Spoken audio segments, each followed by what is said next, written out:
So what was the title of the talk? Just let me have a look again. It's called What Does It Mean to Surrender? What a nice title.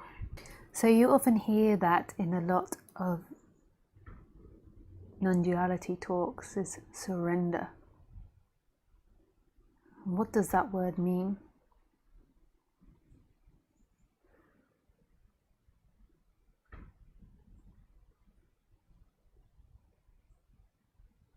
Well, the question for all the ardent Neo-Advaita listeners would be, who would surrender? Who? Who, Lisa? Who? What would surrender? And that is true. Who would surrender?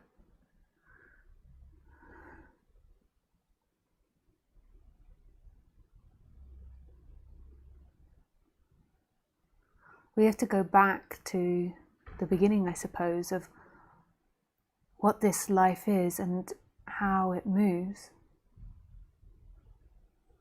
Like there is an assumption that you're moving your body, that you are looking out of your eyes, that you're hearing my voice, and that you chose to sit in front of this computer and listen to me. And this is a delusion. It seems very rational and sensible to most, but it's actually not true. It's not true. That is just the feeling that is given. But there isn't actually somebody that sees through the eyes or speaks or hears. There is simply life happening.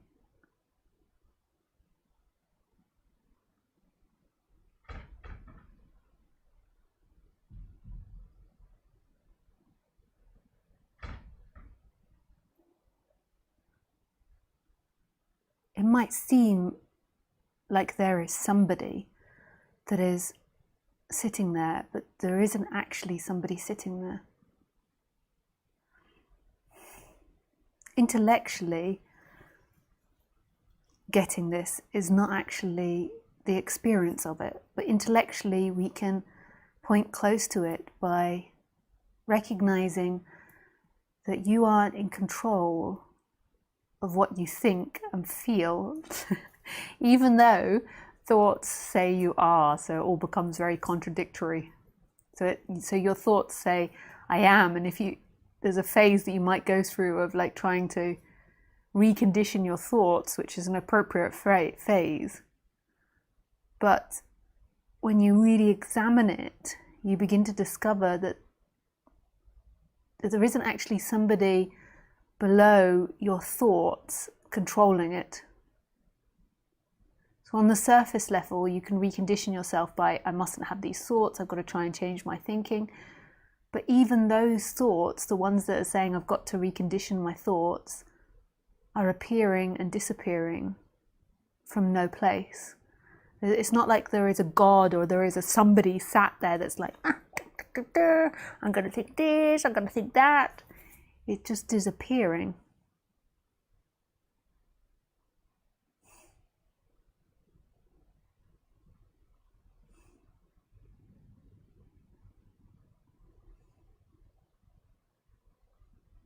And that's miraculous.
But the assumption that you do it is what can create very neurotic thinking and hostile thinking, very controlling thinking, because the belief is that you're in control of life and that you've got to protect yourself from this thing called life. So you're in control of your life, and then you've got to protect yourself from that. And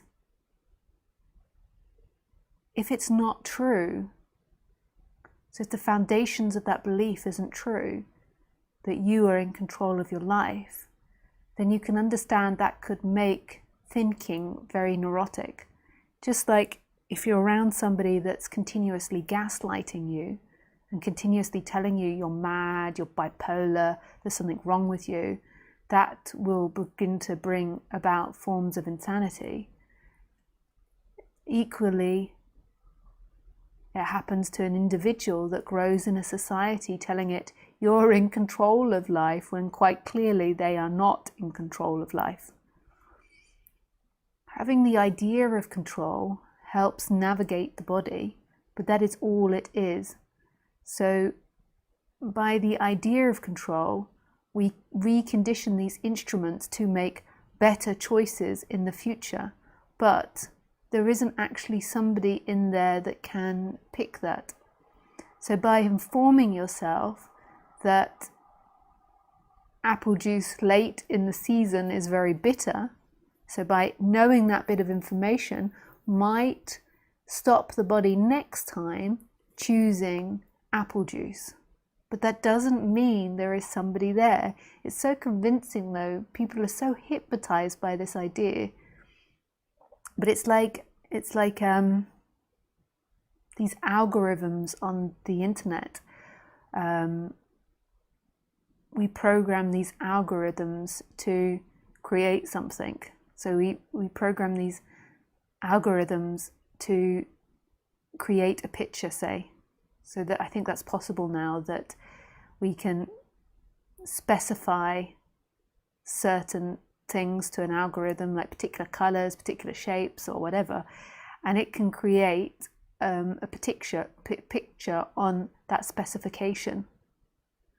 But it doesn't mean that that algorithm has free will or has free choice. And by updating the algorithm, saying you don't want black lines in it, then the picture will change. And that's what our choices are doing. It's changing the algorithm of the body, if algorithm is the right word. So it changes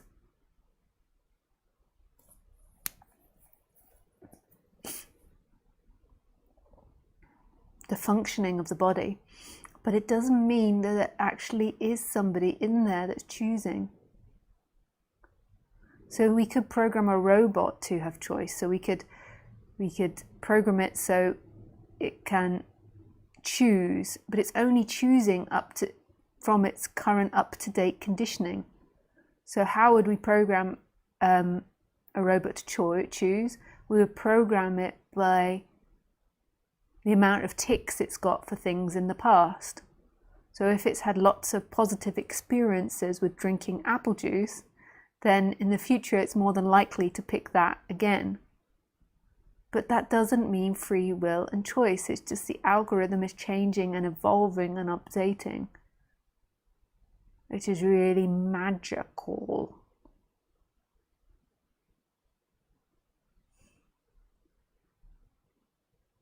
Super magical. Magical.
So with this illusion of choice, there is then this deep identification with a character, but yet you can't quite grab hold of the character because, like everything, the character is always evolving and changing. We try in our society to make a solid character, so to be a specific way for people, but in actuality, it's something that's growing and you're never the same. You're always changing. And we believe that's who we are, and we believe that that character is who's experiencing. Whereas in actuality, the character is something that's being experienced. It's being experienced.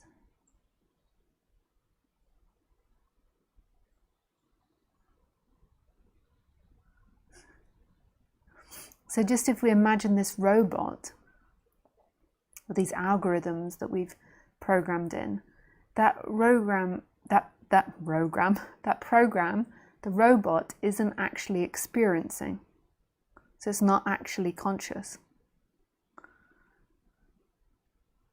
It's not aware of itself. It's not watching the world. It's simply a functioning that is happening. When we look at the robot, it appears in consciousness. So there is something that's conscious of it. And maybe one day we can put consciousness in that robot. But that robot is never alive. That's our mistake. When I say alive, I mean like you believe that functioning, that ability to choose, that ability to address what it likes and what it wants and it doesn't want, so all the different algorithms that are playing, doesn't actually mean that's alive.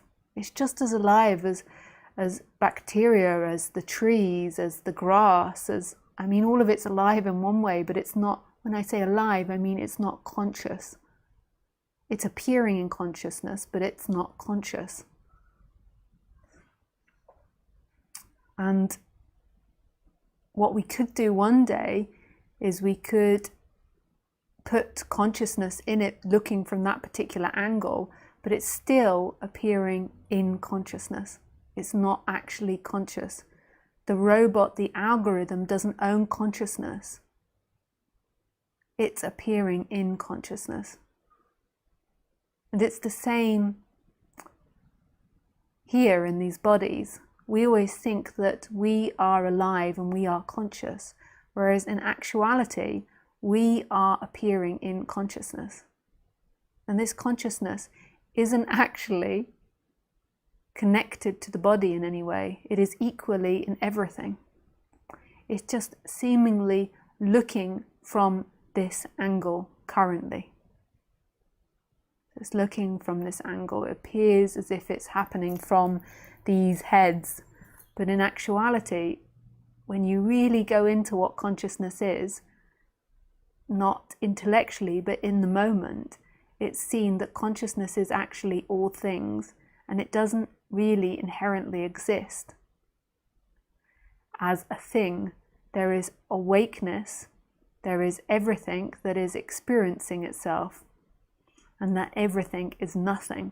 And consciousness is such a mysterious thing. It's so unknowable and it's so mysterious. And you could say it's nothing and everything simultaneously.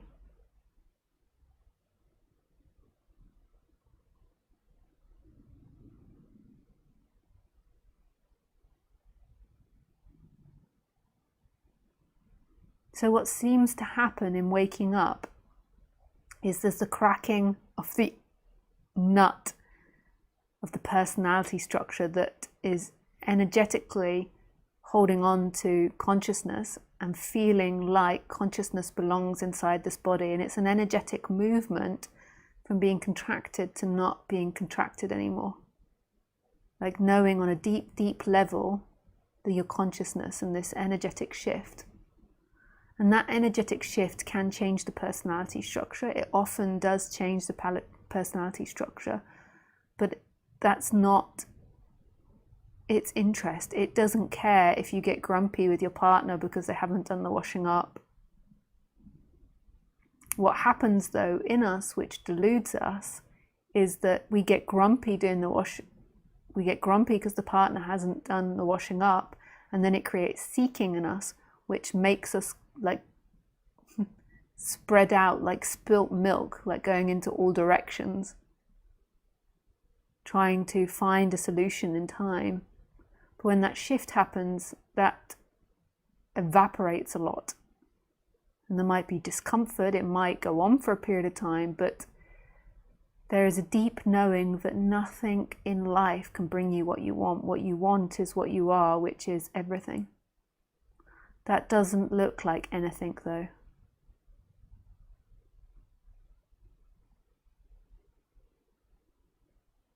It doesn't mean you'll be peaceful or happy. It tends to make the personality structure more balanced and happy, although I don't even know what balance would be in this society.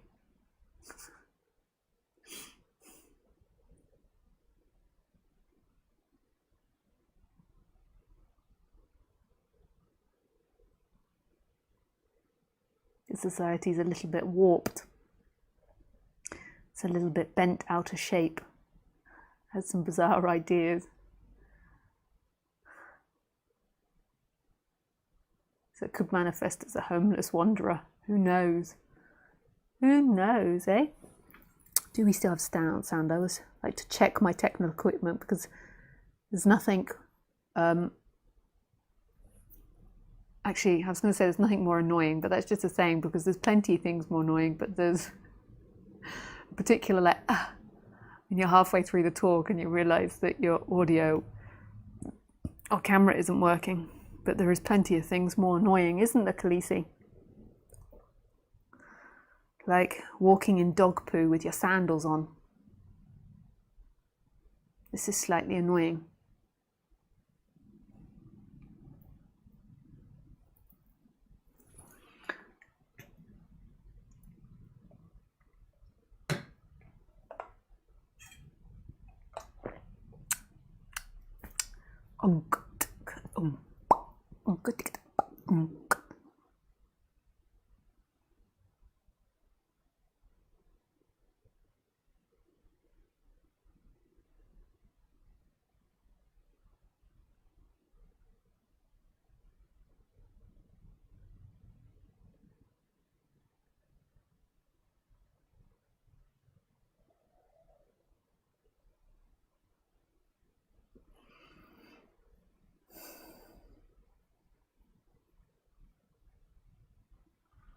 Okay.